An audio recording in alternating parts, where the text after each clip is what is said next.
Hello, my name is Kayla Reed from Grinnell College, and today I'm here to talk about open education, private versus public institutions, and how to navigate both.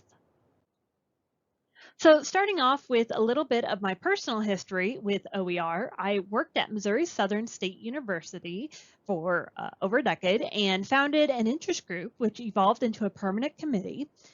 From this committee, we saw exponential growth through consultations, surveys, outreach. I provided a link so you can see kind of what went on and the development there. And it's important to note that Missouri Southern State University is a public state-funded college in Southwest Missouri. In 2021, I left MSSU to work at Grinnell College, a private liberal arts college in Iowa. And so from there, I really discovered the differences between private and public education and how OER works in each. So in public academic institutions, generally the power is more top-down. So admin generally has more power to enact large changes on campus, whereas for private, it's often the reverse. Faculty often have more control, more power, especially in concern to pedagogy. And so this dynamic makes a huge difference in planning and the approach to OER when you're trying to bring it to a college campus. You cannot approach both the same way. You will not see the same results. And so it's very important to note that. So talking about public institutions, cost savings is usually imperative. Now, it's important to note that these are generalizations. Every institution is going to have unique situation. So do not just blankly apply this to all private or all public institutions. However, public institutions are facing a large budget crisis at the moment, more so, usually speaking, than private institutions. There's been a decrease in state funding in many states. Textbook prices continue to increase. Renting textbooks is not profitable at all. Students will not rent the textbooks, they'll just go to Amazon and buy it cheaper than they can rent it, and then the institution is stuck with the bill for the book. And then enrollment decreases are unfortunately very common right now, having tuition funds going down. So cost savings really matters at public institutions, and admin can see a lot of benefit to that. And so it's a very easy foot in the door because there's a lot of research over OER cost savings. There's a lot of great examples out there of huge savings that institutions have seen by implementing OER. And so it's just, usually it's going to be the #1 priority in a public education setting. The next thing you want to know is that admin have to reward OER efforts or demand them at a public institution. Many public faculty are already feeling very thinly spread. They're already exhausted. There's emotional leftover weariness from the pandemic. And so just going to faculty and asking them to do something in addition to other things is not going to go over well. And so you really need admin support to push for rewards or even make it mandated. Obviously, that's probably not the best way to go about it. I would definitely more push for rewards and positive reinforcement, but every admin is different. They may not have any means to offer rewards. It may have to be a mandate. So work with your admin to figure out what that would look like.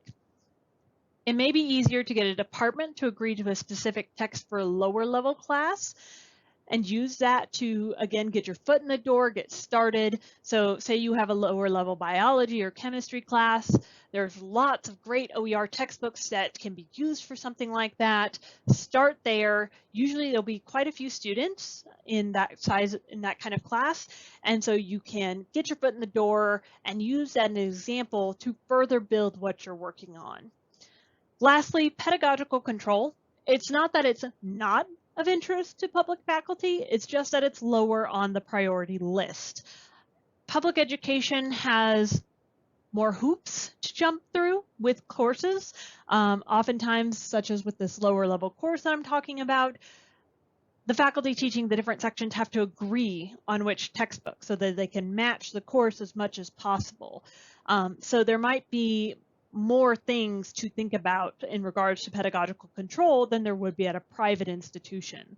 So it's not that it's unimportant, it's just lower on the list, I would say.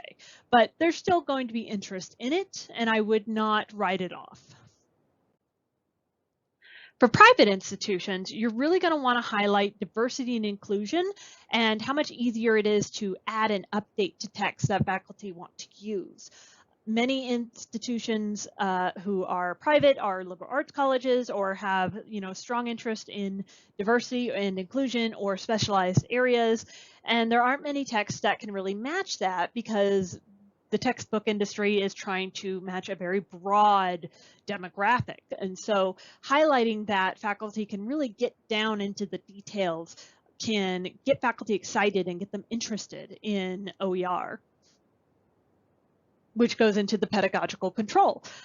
There are many very specific courses that are taught at a liberal arts college that there's probably not a textbook for. And so highlighting that not only can they create their own textbook, they can update it whenever they want, they can make changes, they can do adaptations. All those options really appeal to faculty and can get them excited about the ideas of OER. Student involvement in pedagogy development. A lot of private education is looking for more interactive educational experiences, and open pedagogy is a great way to incorporate that. And so making sure that you highlight, hey, have a summer where you have a student do a individual course that they can help you create these materials, or do a semester where you have a class, maybe a higher level course, create these materials for a lower level course. There's a lot of options that could really appeal to faculty, and some places are already doing it. When I started at Grinnell, they call them pedagogical partnerships. It's basically open pedagogy. It's very, very similar, just without the open publishing at the end. And so, figure out what your institution is already doing, what they would be open to. But generally speaking, private education is much more open to open pedagogy and that kind of development. Finally, cost savings can be an interest, but much like with pedagogical control and public institution, cost savings is definitely a lower level priority to public education. Generally speaking, obviously there are exceptions. Most private institutions are not facing quite as much of a financial crisis as the public institutions are. At least the ones that I have been in communication with and the ones I've worked with, they're more concerned with making sure that they are shining as exemplary and that their work is highlighted. So cost savings may not reach as many people as you would hope with private education versus public. Just to emphasize it one more time, these are general suggestions. Every institution is unique. I cannot, will not speak for all institutions. Maybe your institution is a private institution that is having financial difficulties. In that case, cost savings would be of interest. These are general wide speaking comments. I have not seen a lot of literature or research on these subjects. These are just my own experiences. So please keep that in mind as I make these suggestions. So what can work for both? Getting students involved. Students are a powerful voice. It doesn't matter private or public education, and they can really make a large difference in what you're doing.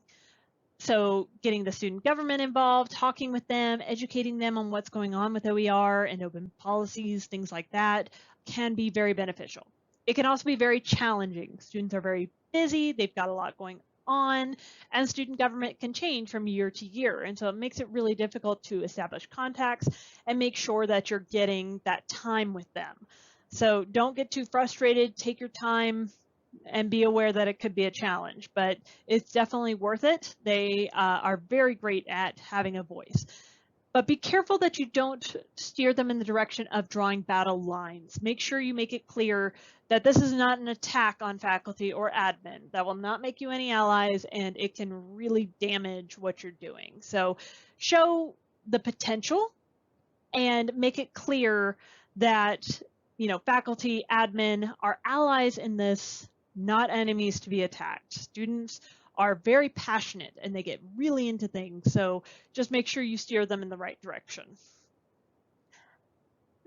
It is still important in private. I don't want you to think that it's not important. It just may not be as big of a driver as it is in public education. Admin support for tenure and promotion for OER materials, for example, is still important with private. Private faculty are just as concerned about their tenure and promotion as public. But departments might have more control, and so more than likely, you're not going to be able to get institution-wide documentation or mandates, things like that. More so, you're going to just want a supportive message from admin. You're just going to want them to say, yes, we generally support OER as a scholarly activity for tenure and promotion. So just be aware of the difference there, but don't uninvolve admin. We'll talk a little more about them in a bit. And then finally, don't go too fast. Public or private, if you go too fast, you can scare off potential allies or damage your messaging. Some faculty can take OER messaging as, well, you have to only use OER because I say so and it's better, and don't use commercial textbooks whatsoever. Obviously, that's not the message. There are not OER for every course. There just aren't. And so it's important that you make it clear that you are presenting an alternative option, not a replacement for the current system. So where's the best place to start? Interviews and surveys, excellent.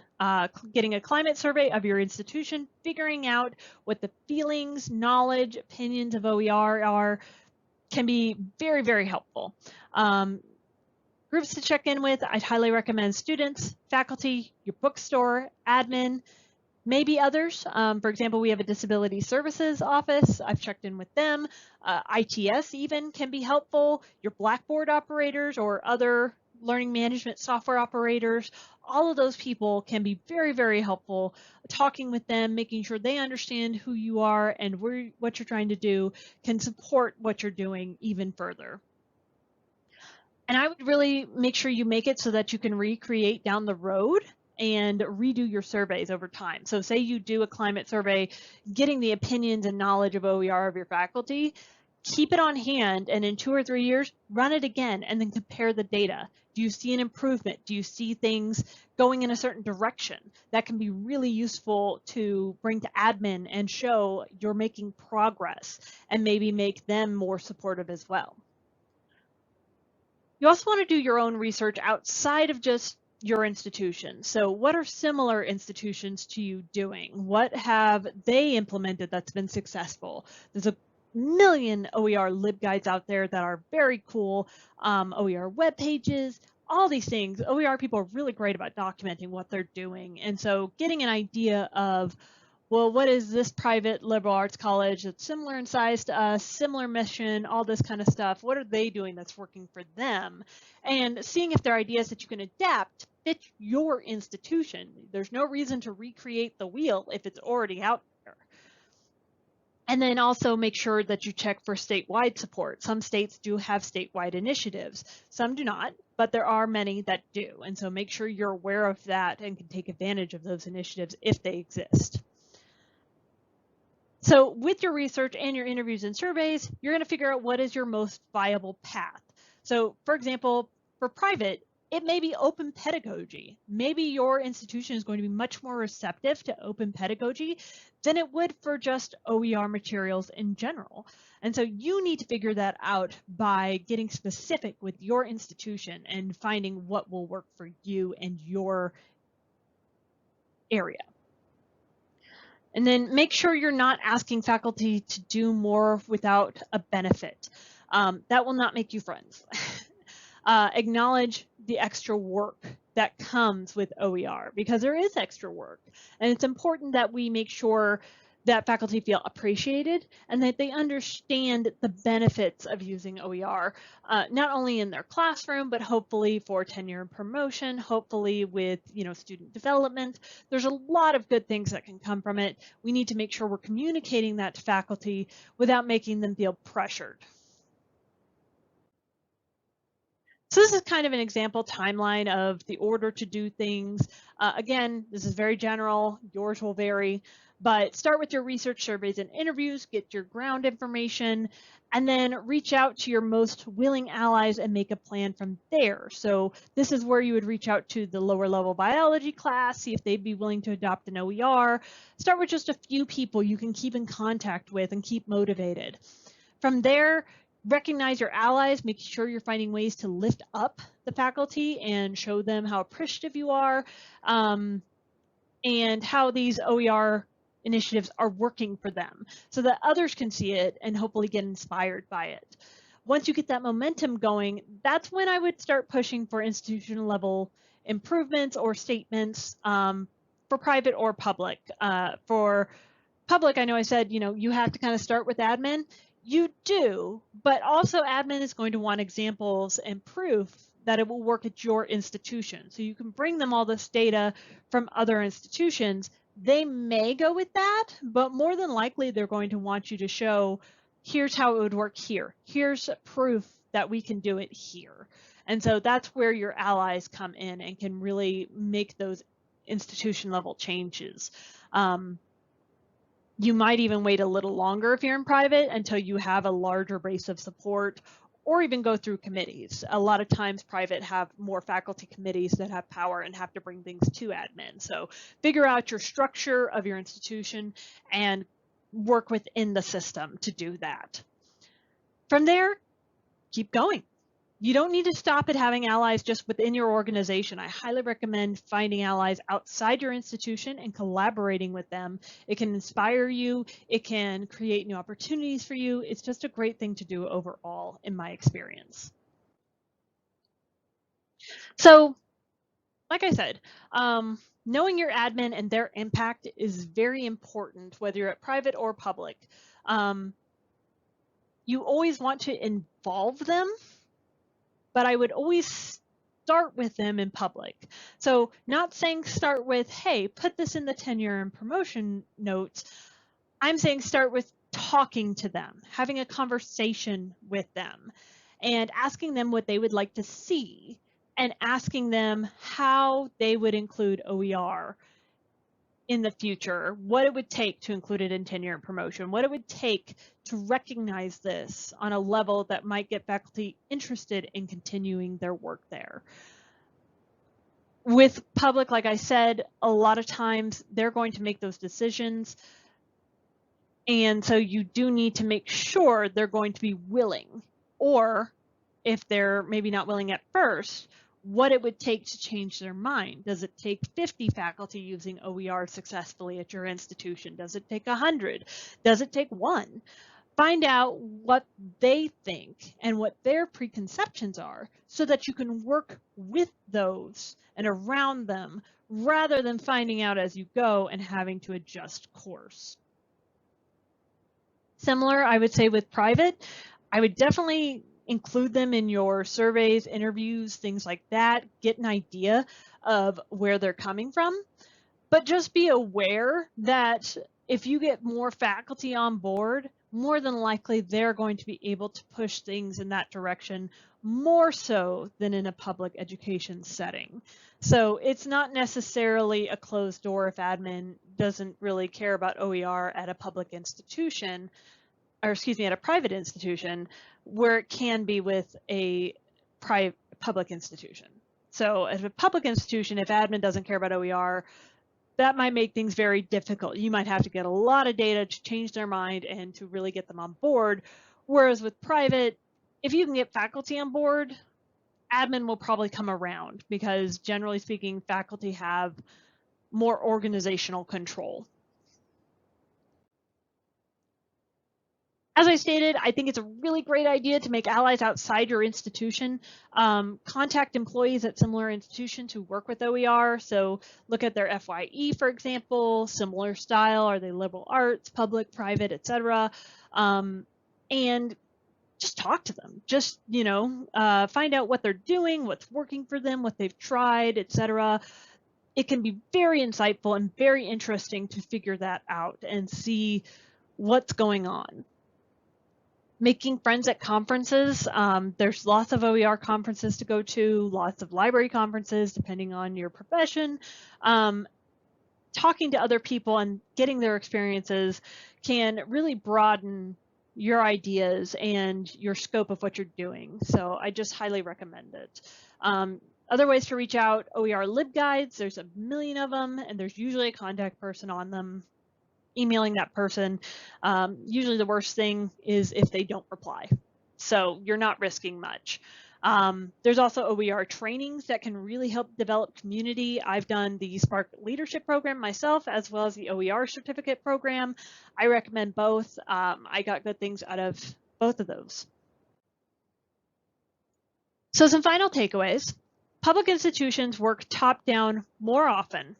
So starting at the top and seeing what it will take to get admin on your side, and then working down is a great place to be. Private, start with faculty and students, but keep admin involved. Talk to admin, get an understanding of their perspective, but focus on your faculty and your students. They're the ones who are going to really institute large-scale change. And then finally, allies are critical no matter what kind of institution, not just for ideas and support, but also this work can be a lot, and usually it's not the only work you're doing. Oftentimes it's attached to another job or other responsibilities. And so having allies can really just be good for you mentally.